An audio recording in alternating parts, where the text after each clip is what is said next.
Nagkadayang bahin sa Mindanao, apektado human mitay og magnitude 7.4 nga linog sa hinatuan Surigao del Sur pasado alas 10 sa gabi adlawng Sabado. Ani ang report.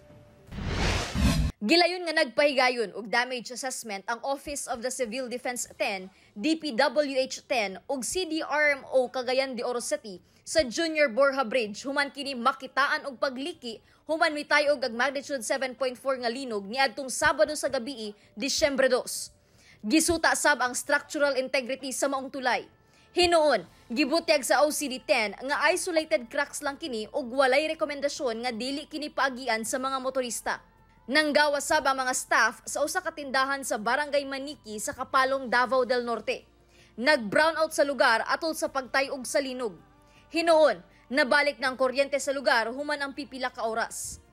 Gani, gisuspinde sa Braulio Duhali LGU ang trabaho ug klase sa tanang level karong adlaw.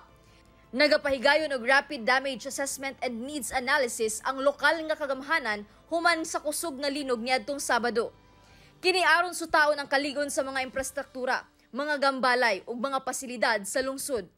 Muabiso ra ang LGU kung kanusa magresumang trabaho ug klase. Nangabuak ang mga bildo ug nangapakpak ang tiles sulod sa Tagum City Hall. Patay sabang usa ka buntis samtang samdan ang iyang bana ug anak human nahugmakan og pader sa Tagum City, Davao del Norte. Gidala pa sa ospital ang biktima apan gideklarang dead on arrival. Ginaplastar na sab sa lokal nga kagamhanan ang tabang sa nahibiling pamilya. Ako si Chris Adapitan para sa At Home with GMA Regional TV.